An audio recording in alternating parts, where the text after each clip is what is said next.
Canine Detection Collaborative, a detection dog training trio with Stacy Barnett. Hi. Robin Greubel. Hey there. And Crystal Wing. What's up? With humor and a big dose of theory, our trio talks practical training advice and features interviews with top trainers and scientists. It's Canine Detection Collaborative.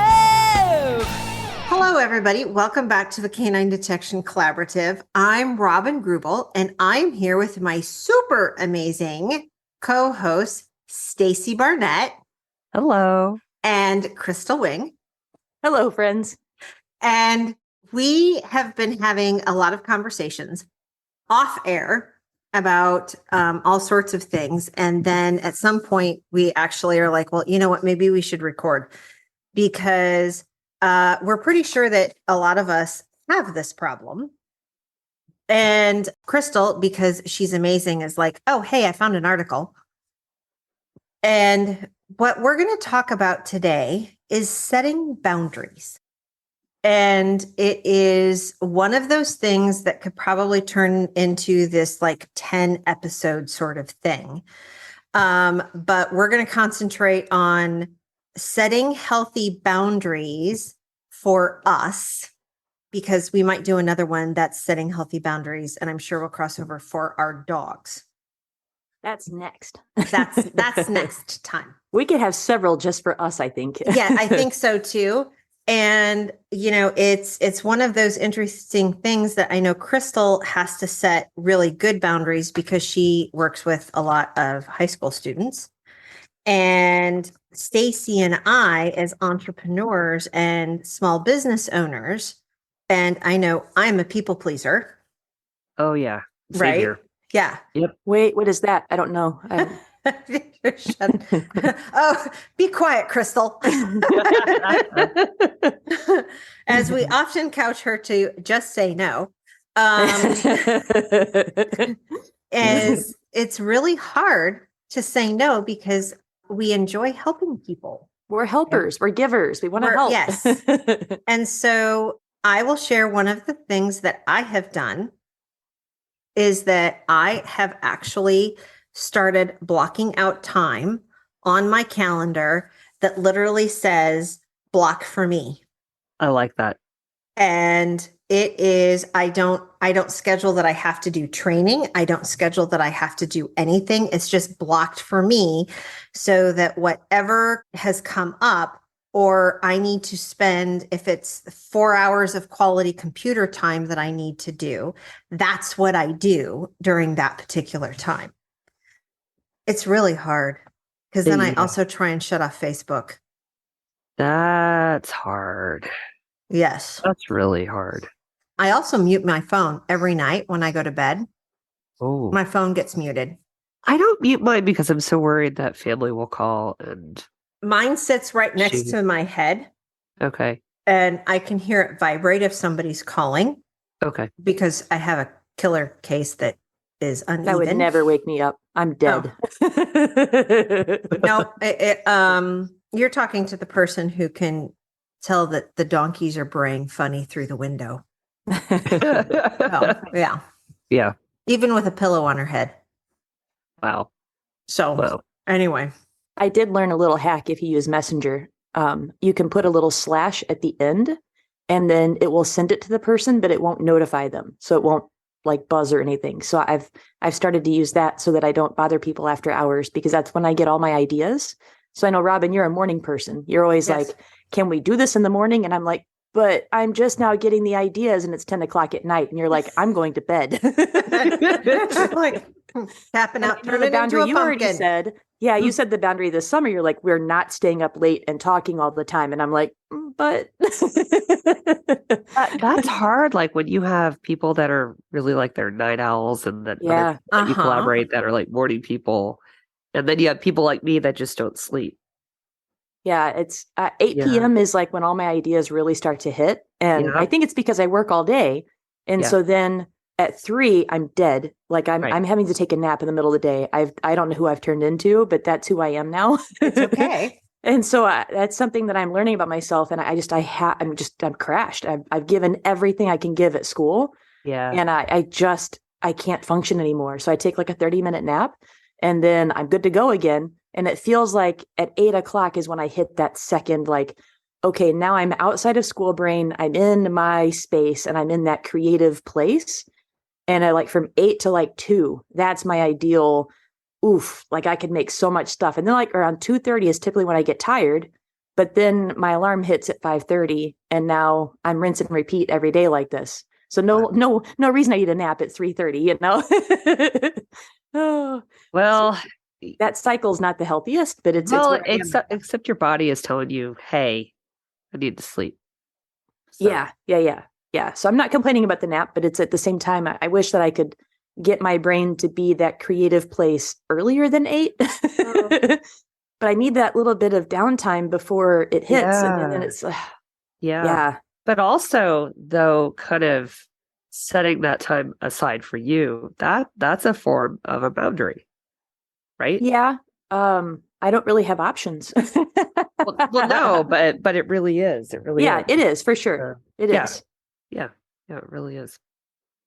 And I know I was kind of loosely looking at this. It was the 10 pragmatic ways to build healthy boundaries with clients. And I don't feel like it's just about clients, but I know that something that I was talking to Nancy today, and we went to this dog event because he wanted, it's so funny. It's changed so much for me. We used to go to these like dog events as, I had like Charles and he loved the things and we do all the paw painting and we do all the bobbing for hot dogs, and now with my current dogs, I'm like, no, they're not going to like that so much. I'm looking around like there's a Flexi that's out of control and there's a little Yorkie that's going to get killed. And I just see everything so differently now. Whereas before I was kind of like I'm the pet person. And now I'm like, I'm the crazy dog lady now. How did that happen? But even seeing that, we took radish and carrot. Responsible now. Oh my God. I know. We took radish and carrot, which is always adorable because I have my radish hat. Nancy has her carrot hat, the sisters, oh my gosh. The great. little black floppy eared things. Yeah. And we're just we got our little paws painted too. That was exciting. But anyway, she was talking about how she refunded one of her clients. And I'm like, so I kind of wanted to talk to you guys about this. Yeah. Sorry, Nancy. I've done it. I've absolutely done it. Well, she had her consult. She gave advice. She coached, and she felt like she didn't set clear expectations or, I guess, boundaries as to what was expected next. And they didn't get back to her, and they paid. So then she messaged them back and said, hey, how's the lesson going? How's the training going? And they didn't get back to her again. So she messaged them one more time. And she's like, nope, I don't want to have a bad reputation. I'm just going to refund them that money and walk away. Yep. But I'm thinking, okay, but now you gave them a free lesson and it's not your fault that they didn't follow through. So then that came to, all right, one of the things in this article, number 1 says define clear terms in writing. Right. And so we talked about that. And she's like, I learned my lesson with this. Yeah. I'm going to walk away from that and know that that was a great lesson that I paid for. And that, was my exchange. And I'm like, okay. So I like the way that she put it that way, but still I'm like, but you're so valuable. Like you're worth that money that they paid you. But I also understand reputation. Right. So I get that too. And if you're not the best fit or they're just too busy or whatever. Yeah. And it's so easy, like from a reputation perspective, like it's reputations are easy to destroy and hard to build. Yes. Right. So one lesson, like it's kind of like if she's worried that could hurt her reputation, it's not worth the one lesson. So I get that. Yeah, for sure. But I like the idea of the clear terms in writing though, because one of the things that I learned in coaching school was that, yes, absolutely clear terms and definitions are absolutely essential. But I also give what I call it's an introductory call. Okay. And it's usually half an hour to 45 minutes. I don't charge for it. And the reason I don't charge for it is because I have to make sure we're going to mesh. Okay. They should also be making sure that we're going to mesh. Yes. And then I actually leave it in my client's park or their realm of influence as Their to court. whether or not, it's their court as to whether or not they re-engage. Okay. But then I bill in advance. I was Okay. thinking about that because when I did the few clients here that I've done, I just don't have time with all the online stuff and then working a full-time job. I was going to say, having a full-time job. Having I won't say, I'm trying to modify my thought process on, everybody can't see it, real job, because what I do is a real job. That's I right. just work for myself. Right. You have, maybe we start referring it to as a that W-2. phrase, real job. I'm like, really? I work like all the hours. So I'm starting to think it has to be referred to as a W-2 job. I call it my day job, but then even day job isn't correct because dude, I don't work on it just at day. Like I'm doing lessons late at night, and when those creative moments that we were talking about, and during the weekends, I'm grading, and so we just call it one of the jobs. Yeah, it's a W-2 job. Somebody else. I just call it one of the jobs. And then I have 1099 jobs. Yes. Yes. Yeah, I don't have a W-2 job anymore. I just have 1099 jobs. Yeah, 1099. You got to take jobs. just out now. Now you have to take just out. So I have 1099 jobs. Crystal has a. Did I say just? You did. I did. Yeah, that tells you you're not feeling well. I know you're not feeling well. Right there. Yeah. Oh, wow. Right. So wow. Crystal has a W-2 job and several 1099 jobs. So anyway, on one of those 1099 jobs, not that we ever. And okay, hang on just a second. Yeah. For our non-United States based listeners. Oh yeah. Let's explain that. In the tax system in the United States, W-2 is the tax information. It's the form that your employer sends you when you're doing your taxes. For when you're a contractor or private contractor, subcontractor, whatever, you get a 1099, which is a different form because we have many forms in our income system. So that's where that comes from. Yep. So initial assessments. I only talk on the phone to you guys, Nancy, and my dad, and then occasionally my mom. Other than that, if someone calls me, I'm like, why are you calling me? Why can't you message me? Like, you can leave a message. And then when I'm finally capable of actually having and not even time, I could have the time right then, but I can't talk to you. I don't know why it's so hard. Like, I'm thankful you got those AeroPix head things for me, Robin, because otherwise I would still be a non-talking on the phone. I definitely wouldn't be here because I didn't talk to people before that. Right. But now that I can do stuff at the same time, I'm like, okay, I can go for a walk and I can be walking Checkmate and still be talking, and or I can be driving and talking and not have to touch anything. And it's just in my head. And we will put a link to the headphones in the show notes just because this is an unpaid advertisement for them. But we could do an affiliate link though. We're going to do an affiliate link. Yes. They are bone conducting headphones that sit on your ears. They don't actually go into your ears for those of us who get ear infections at the drop of a hat. This is highly important. And you can mow the lawn with them as long as you put in earplugs. Yep. I just did that yesterday. That's crazy. So you can wear earplugs and your earphones. Yes. Yeah. Wow. And I like having them when I'm driving because I can still hear everything else. Yes. But I can still listen to my podcasts. Well, and I don't have my stereo doesn't work in my car either. And I don't have Bluetooth. So right. No, they're fabulous. Yeah, they're really great. That was a unpaid for advertisement for them. Yes. So back to that initial assessment. Yes. Sorry. Look at me. No. I'm trying to keep my brain. This is really hard.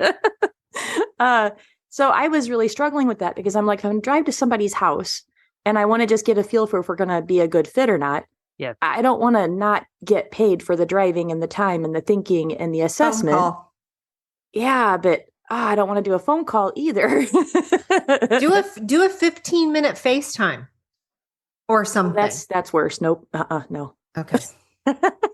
Oh my God. I know. But yet I'd rather go to somebody's house. Like, doesn't make sense. I know. It's weird. It's okay. But that's where you have to define what and who you are and what you're comfortable with. Yeah. And I think that was a really solid advice. And this, they say, charge for the initial assessment is what they say. And they say to write up a solid client agreement that defines the scope, the duration, the pricing, the extra charges for additional services and other terms and conditions of the engagement. And most important, stick to it, follow through. So that's their first piece of advice in this article. There's only 9 more to go. I know. Well, we won't have to talk about all of them, but it's helpful, right? So I know I have to get better at this. So with my virtual consults, right now, I don't have anything in writing in terms of if somebody doesn't show up or if they're like uber late or whatever. So that's where I have to get better at setting boundaries there, because otherwise, I have some folks I could start talking to and it could just, go way past the amount of time that they've, that they're paid My for. schedule's too packed. Stacy, you're brilliant. Number 2 is to set and reiterate expectations. Yeah, there you go. Yes, number 2. The time that it involves every week, provisions, SOS calls. What happens if people don't make the call? And I know you had that. We were like, I don't know, what do you do? And I'm thinking, well, in college, professors get 15 minutes. Graduate students get 5 minutes. So what do you do on a Zoom call? Right. If I'm sitting there and I'm like, tick tock. Now, it's one thing if they can't get in. Like, yes, it's technology. But, it's another if they forget. Well, and here's me. I'm like, I'm multitasking until they show up anyway. So if they don't show up, I just got an hour back of my time. Yeah, but sometimes they show up like 10 minutes late and then they want to go later. And then you have some clients that just keep talking, like try to wrap it up. And the answer is I have hard stops. Yeah. With my world, I have hard stops. Yeah. And only occasionally will I be like, sure, we can go over. Yeah. Okay.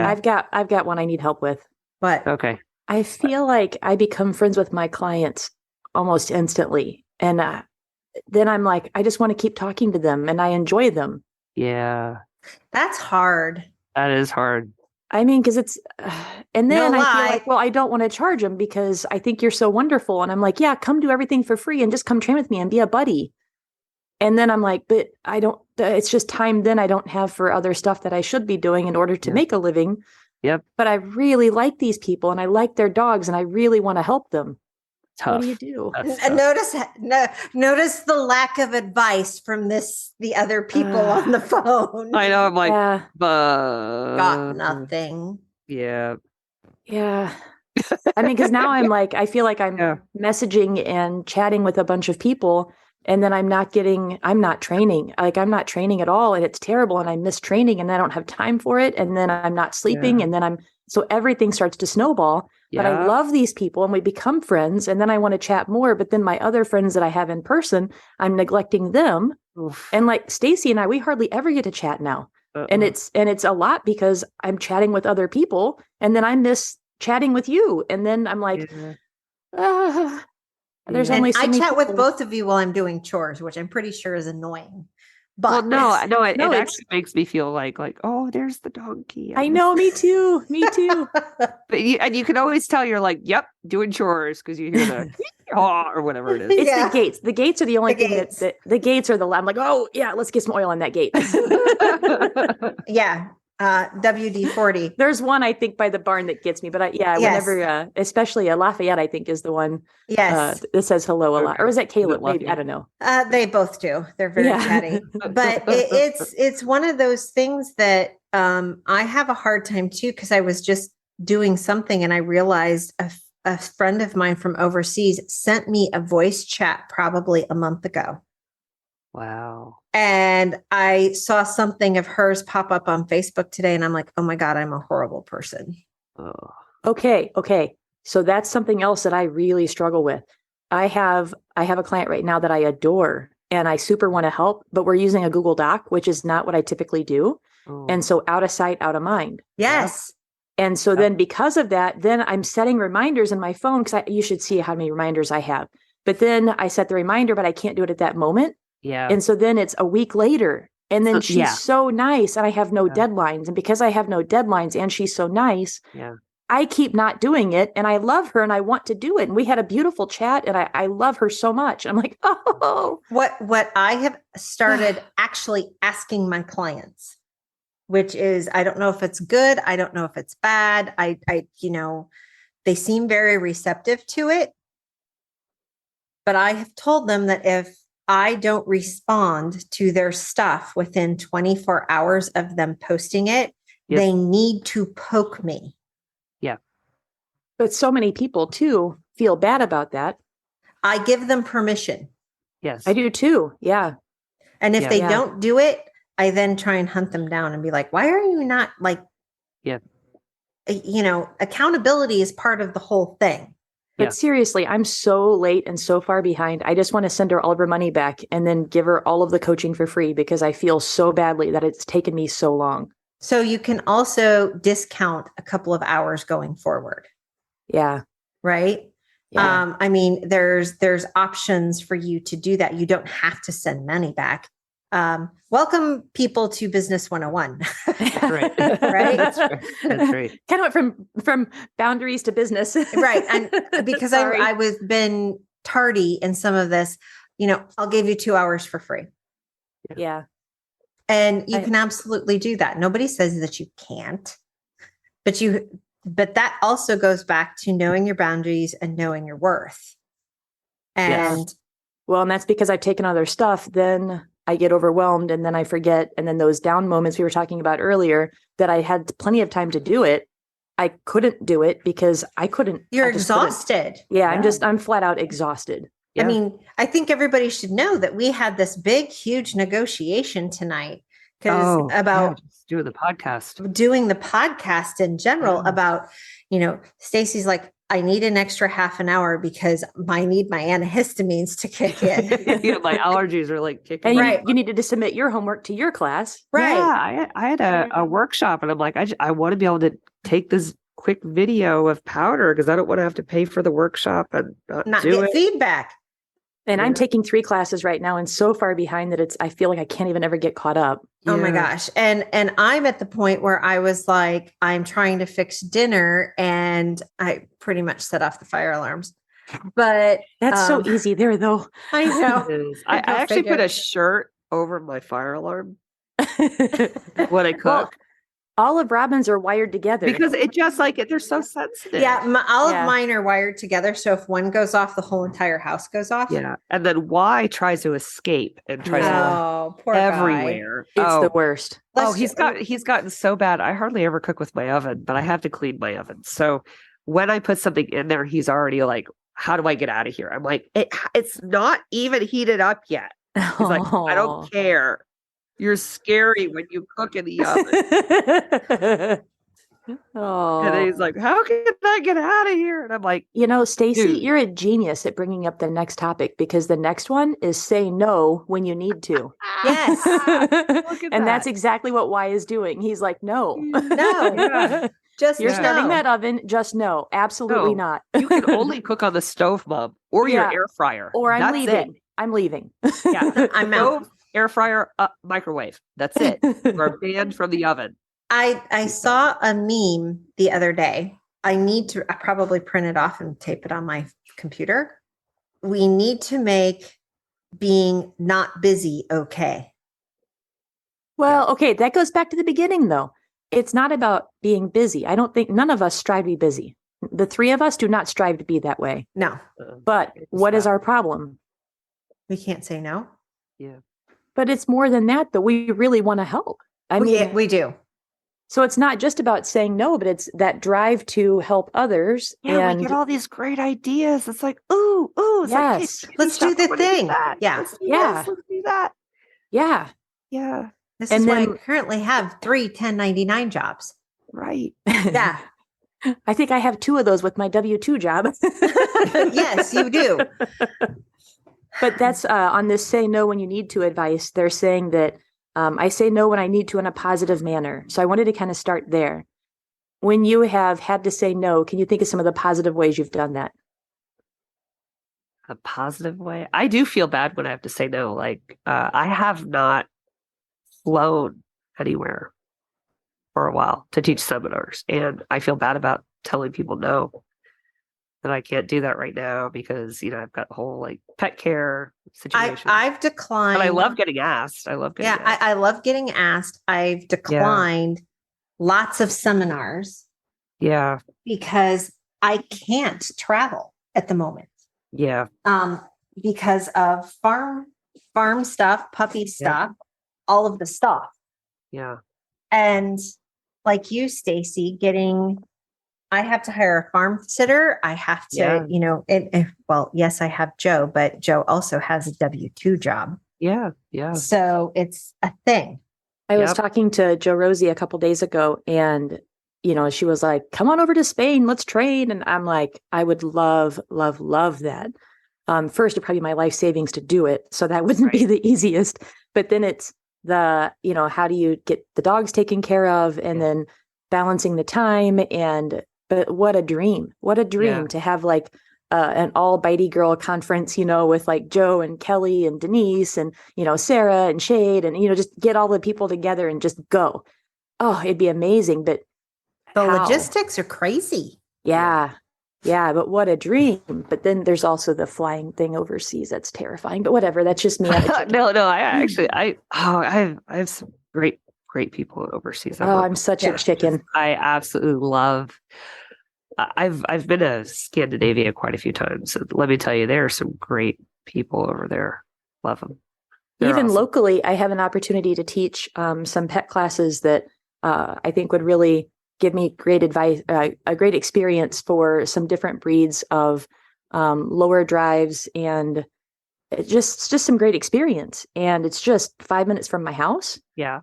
But trying to figure out how to fit it into my schedule, I'm having a hard time with it. And the person that's offering the job, I love what she stands for. Yeah. And so just today we talked again at the little parade thing, and I'm like, oh, I can't figure it out. I can't figure it out. And I don't want to say no because I want to do it. So that's my other problem is I want to do all the things, but then that means something else has to give. Here's one of the things that when I was a development officer at Iowa State, now for a different reason, they would teach you this, is that there's 7 different versions of no, and only one of them means no. And so it was, now keep in mind, we're trying to influence people to provide monetary support to a university. So I would suck at that job. Right. I would too. I grew terrible. a lot in that job. Oh, that's a terrible job for me. Wow. But I'm hearing you, Crystal, and what you're actually saying is no, not right now. But am I? I'm actually trying to figure out what else I should say no to that I've committed to. And so then it's like, how can I fit it? I would say that that's what I'm saying when I tell people no for flying currently. Right. It's not right now. It's just not right now. Yeah. Yeah. There's no way I would want to shut any of those doors. It's just really hard right now for me to get out. Yeah. Right. Yeah. And so there's a no, not right now. No, not that thing. Yeah. All of those other things. And then, yes, you're right. It comes back to, are you prioritizing, instead of prioritizing your schedule, are you scheduling your priorities? Yeah. And hey, we just found a quote for the episode. I totally stole it from somebody else. I really like that. How do you just like pull that stuff out of the sky? Because that's one that currently is very forefront in my mind when I'm starting to, because, one of the other items on there was use systems and processes to help make your life better. And Stacy and I were talking about using Calendly. Love it.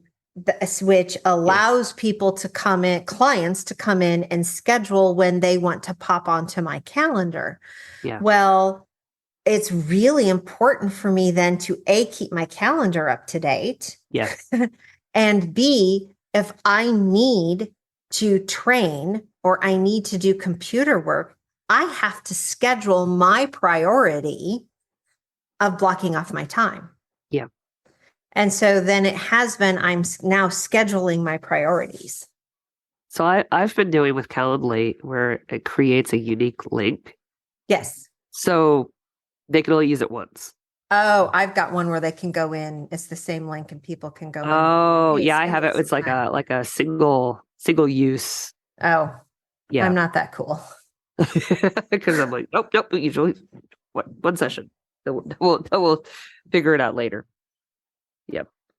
So But it depends on what you're doing. So One of the other topics here in this is to put systems and processes into place. And I think that's exactly where that fits. Yep. Because it says that being disciplined and utilizing the tools to support daily routines and dialogue with clients are key to maximizing the organizational skills and technologies that are foundational for effectiveness. So really, it's about helping people understand. It's being clear with yourself and clear with your client, just the same as you want to be with your dog. yes. And that's where I suck. I'm not clear. I'm like, yeah, I'm kind of like the free floating ion, that you guys talk about. I also think it's important to have those discussions with clients about expectations and I have 2 interns starting. So I am trying to have discussions with the interns to balance their time, what they want to learn, how and what they want to do involved in, plus balancing my crazy nutty schedule. yeah. And all of those sorts of things. And Crystal, I looked at one of my interns the other day and said, we're going to be askers, not guessers. Haha, yeah. And I was like, if you have a question about something, if you're not getting something that you want, if you have permission to ask, and I am not going to get mad. Yeah, that was huge. Thank you for letting me practice that, because that's been a great place that I was able to rehearse that skill a lot last summer. And I was at last summer I did that. Yeah. Yes. And I'm like, Robin, I start to assume a lot of things, and it doesn't make sense. And you've done nothing to make me think these things, but this is how my brain works because I'm a guesser.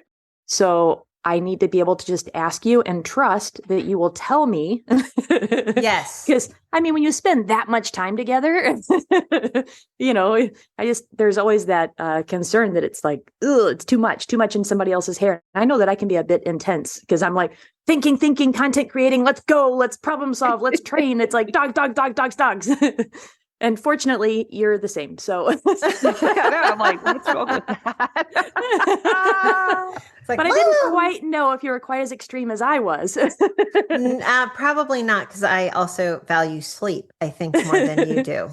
Yeah. So there you go. Oh my gosh, you should have met me before Lyme disease. Actually, no, I'm glad you didn't meet me before Lyme disease, because I was, the amount of energy that I had.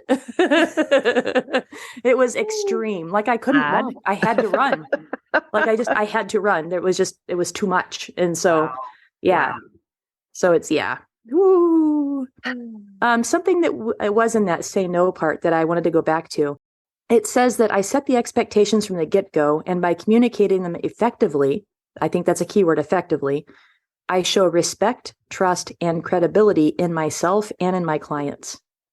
I think that's a super important point, because I think sometimes when we start, thinking about telling somebody no, or setting up some of our processes, like if you're going to be late, then this is what's going to happen, or if you're a no-show, or if you're just not a good fit for me. Like if we already have scripts kind of laid out for that, and we already kind of planned for that, I do think that creates a lot of credibility, and it does create trust.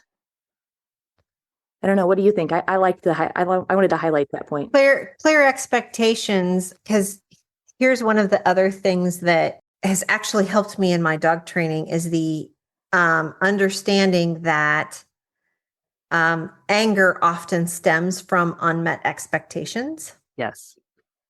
And I remind myself, if I find myself getting angry with my dogs, that there is probably an expectation that I had that is not being met and is probably unrealistic. Right. But what they're asking to set out expectations very much, and it's called expectation management. Yeah. That allows everybody to have that nice, calm, level playing field so that there are less opportunities for angst. Well, that it's not even just anger, it's just even frustration. Yes. I think that kind of takes us nicely into the next one that they say is be willing to walk away. Yes. Yep. Because it said there's a fine line between giving value and being taken advantage of. You have to value yourself enough to be able to set clear boundaries and optimum pricing. You also have to be willing to say no and walk away. Fear will often keep you in the wrong relationships. When they are able to walk away, many people find that they lose a bad customer and suddenly have time to find a better one. Yep. Any experience with that? Yes, but I'm trying to think of it. Well, and it's, for me, it's not even so much about like a coaching client. Yeah. It has more to do with training relationships, teams that you're on, Yeah. people you go train with. Yeah. Even, work relationship stuff. Because if a lot of the times I see people are in a certain situation because it's a known evil. Right. And that known situation, even though it might not be healthy, is much more palatable to them, to the unknown of just walking away. Yeah. Or I've tried to practice it as like positive quitting. Yeah.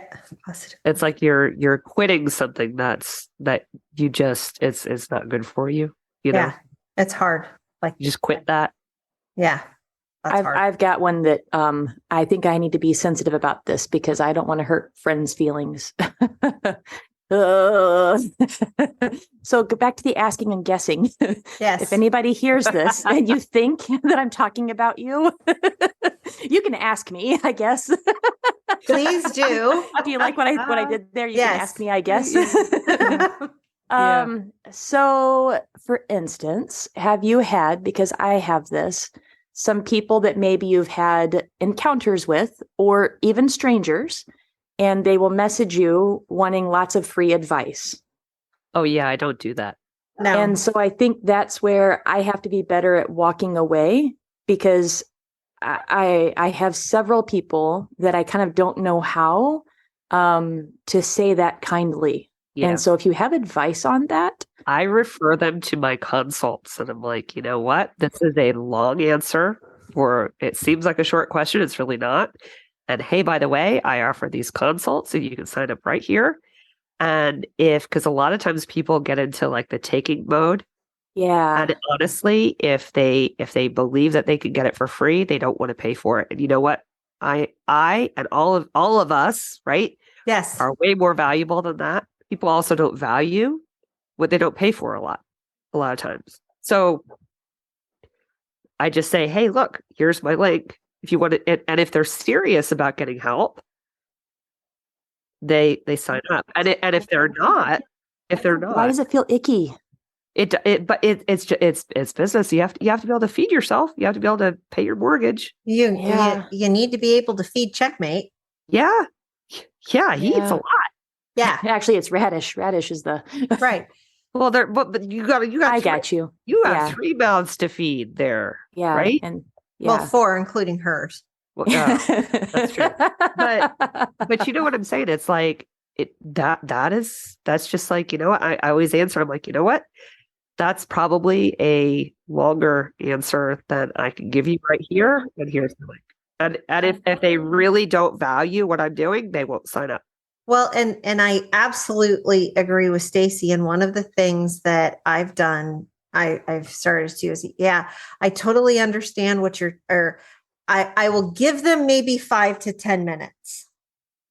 And then I'm like, okay, you really need to go if it can be addressed, or at least those initial questions can be answered. I'm like, go get this video on demand. It's $30.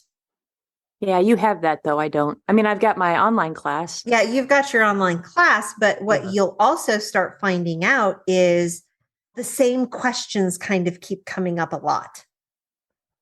Or you can also be like, you know what? I do cover that. It's in week 3 of my online class. Here's how you go pay for it. Yeah. I don't know why it feels icky. I need to get past that, I guess. Yeah. Yeah. It felt icky.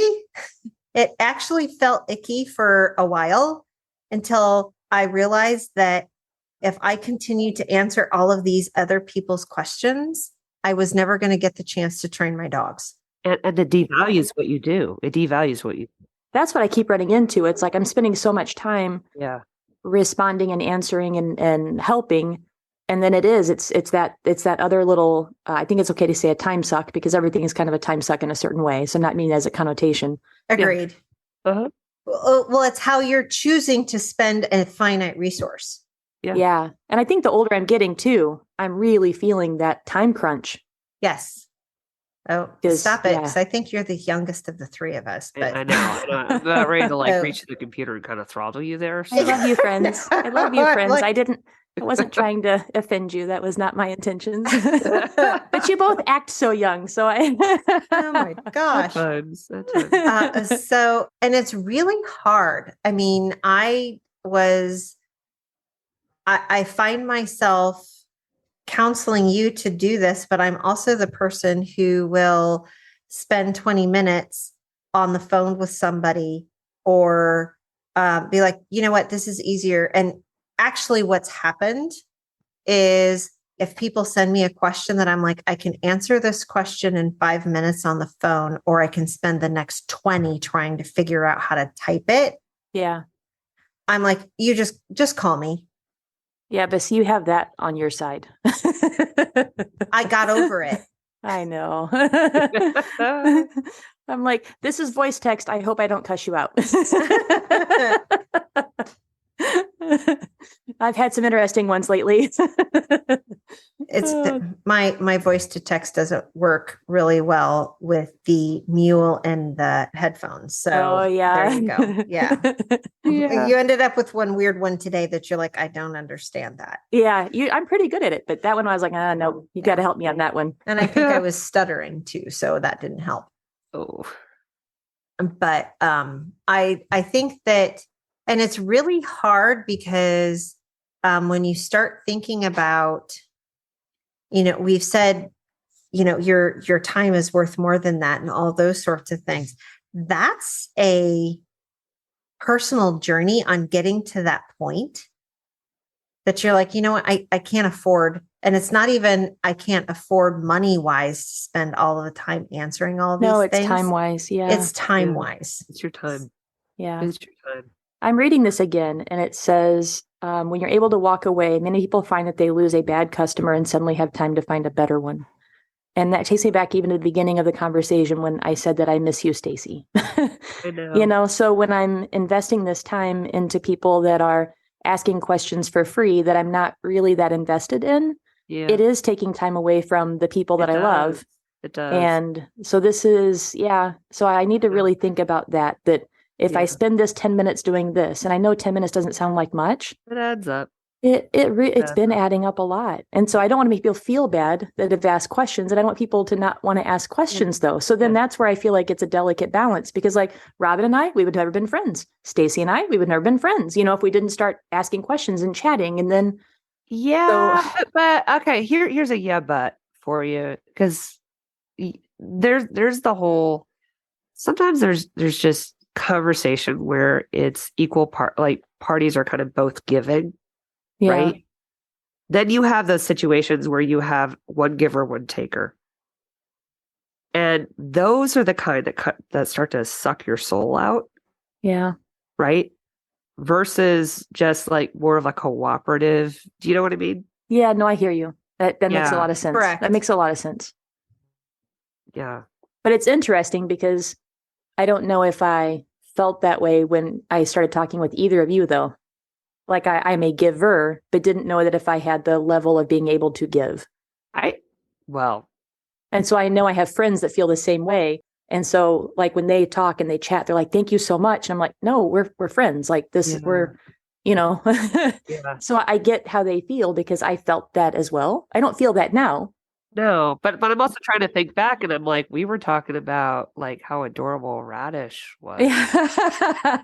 Like I'm sitting here going, okay, I remember saying, okay, Malinois, that is either going to be amazing or a hot mess, and I'm just okay. So true things. And how cute she was, and how cute our friendship really did start off more as no advice, and it was just you're right.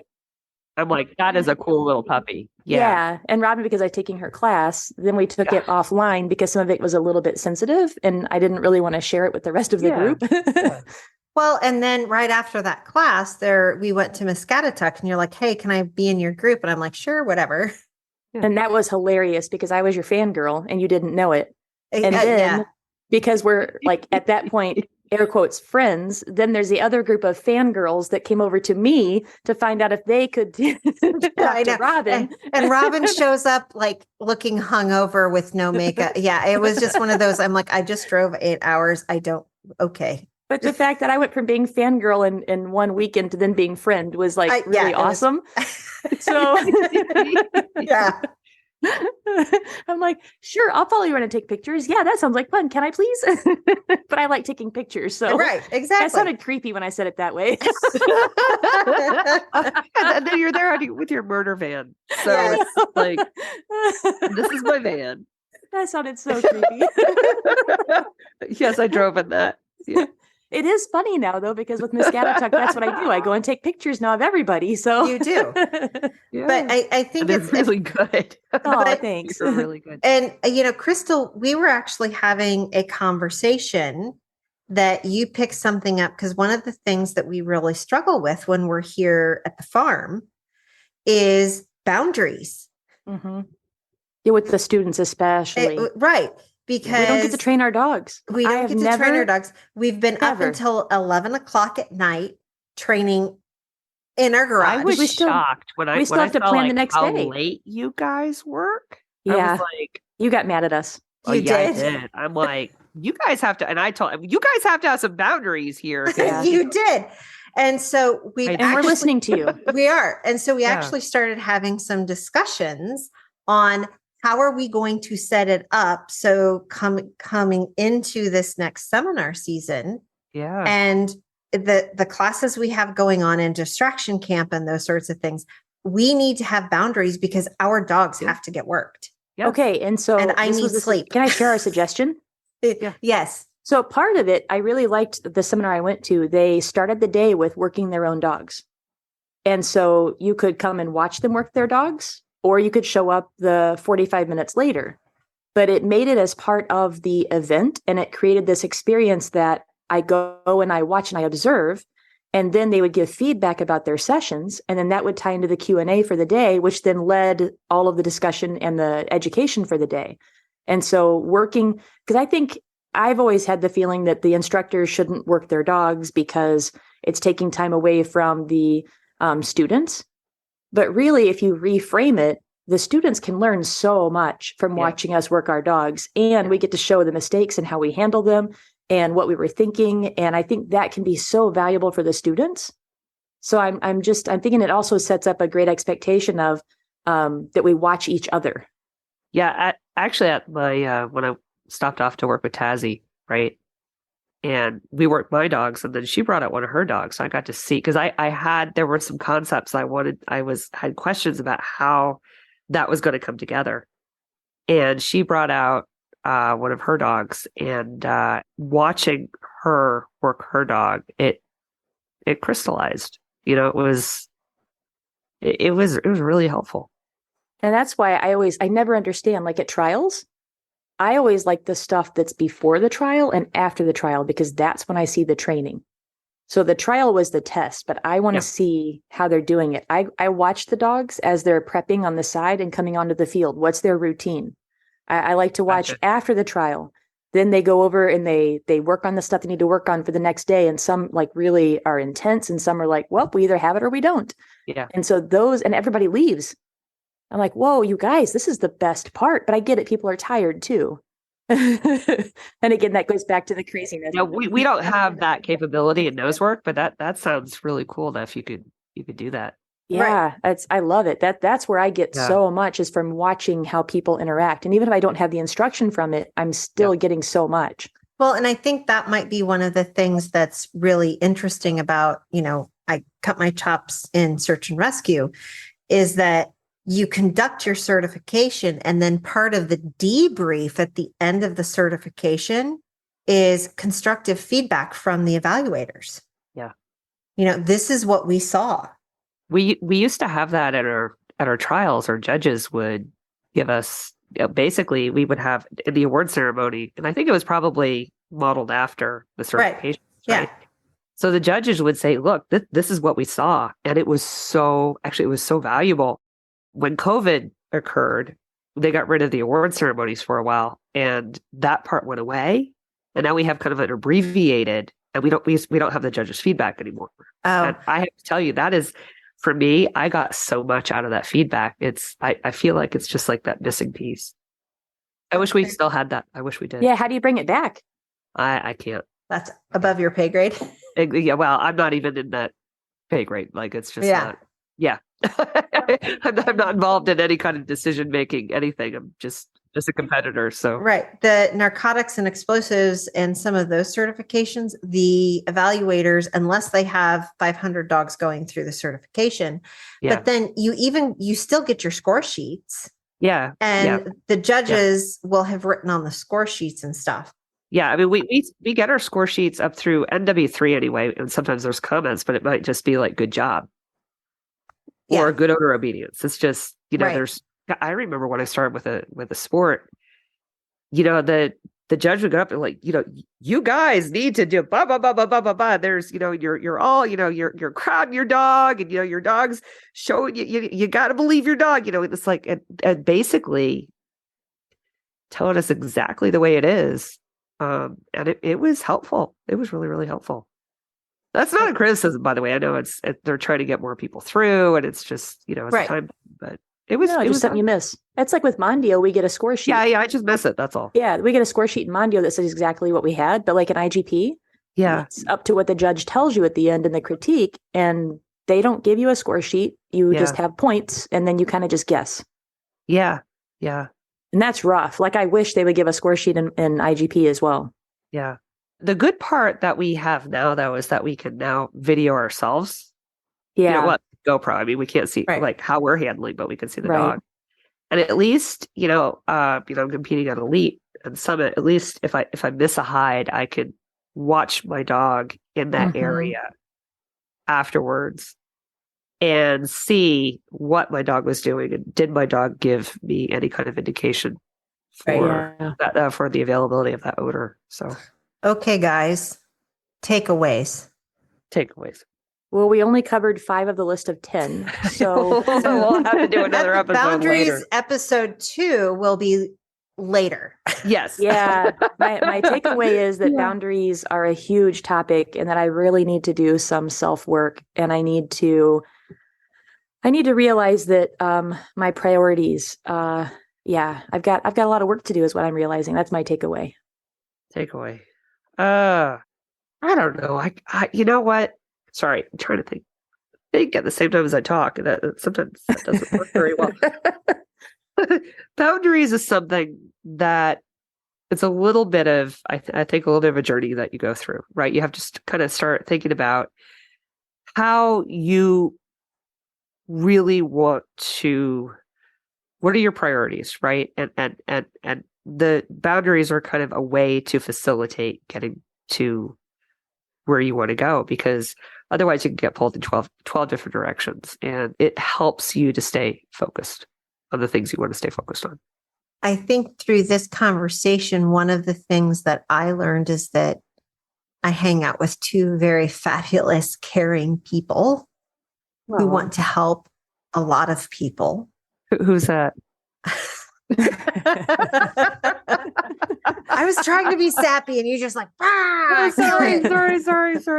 Sense of humor sometimes is inappropriate. It's okay. But I also, because all of us are givers, we can sometimes give so much to the point where we don't have enough for ourselves. Yeah.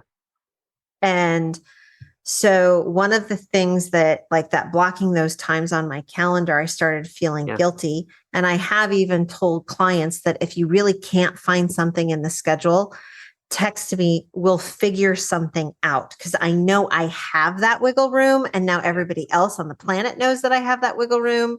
So it might not now work you have to anymore. put boundaries around your wiggle room. And now yes.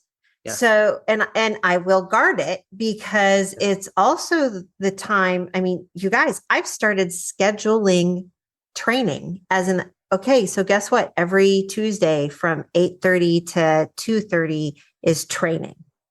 And I have been known to whine if we're getting deployed on a Tuesday because I'm like, you're messing with my training. When you have a search warrant, you don't get to do that. So you just go to the deployment. But that's kind of how I've set it up in my brain, is that this is how I need to guard that training time. It's sacred. Yep. You just inspired me. I'm thinking, I'm really missing the training aspect with my dogs, and that me time. I collapse and I can't function because I'm knowing that I need to get the next thing going. Yeah. And so then that time sometimes gets a little longer because it's like that paralysis time almost. Yes. But I almost feel like maybe I should just do that, is just set a chunk every day from like 3:30 to 6. That is this is when you get to train. This is the you time, and just call it that. Yes. And I think that maybe just by giving it a name might actually help me just go, look, I'm not going to get things done in this time. I'm showing myself day after day that I'm not functioning in that time. And so I'll just turn that into my dog time. Yeah. It just relieves a whole bunch of pressure, because then you don't have to spiral downwards all the time. Yeah. And that's what happens in that time. I just spiral down. And just be like, okay. And that's what ends up happening for me, is I'm like, okay, I've got, and I know you guys have seen me. I'm like, 5:00 Wednesday nights, I have to leave by 5:00 to go to gun dog training. So everything must be done by 5:00. And it almost gets, because I'm type A, it almost gets really militant of everything's got to be done, blah, blah, blah. And that was crazy in the summer. I never experienced that except for like at school where I have bells. But it was like, this is my work block. At 3:00 we do chores. At 7:00 we do dinner. At 9:00 we go to bed. And it was like, ooh, how does a person do this? Like, this is executive functioning. Is that how this works? And some of it's routine. And, the other big thing is, I've told a lot of people this, I don't need more drama in my life. No. I live on a farm. Yeah, there's enough drama. There is enough drama on the farm on a daily basis. I mean, we need to talk about boundaries around drama as like another. Oh, that's episode, a whole different episode. Maybe we just do a monthly episode on boundaries. I just say no to drama. I'm like, nope. Yeah, no drama llamas. No drama. And we had some suggestions from people too to cover that, so we probably should. We should. Yep. All right. Everybody, thank you so much for tuning in and listening to our ramblings. And we greatly appreciate you doing so. Check out the links in the show notes, because they're affiliate links, which means that if you go buy things, we at least get some a couple cents back from Amazon. Thank you, Amazon. That goes for our podcast. To the podcast. Yes. So we don't have sponsors. That's right. So thank you, everybody, and go train. Canine Detection Collaborative! We appreciate the time you spend with us. If you liked this episode, not only should you follow us so you don't miss the next one, but please also rate and review us in your favorite podcast app. For info on collaborating with us, go to k9detectioncollaborative.com. That's K9detectioncollaborative.com, where you can find our socials and pick up our latest monthly freebie. Join us again to talk training in the next episode.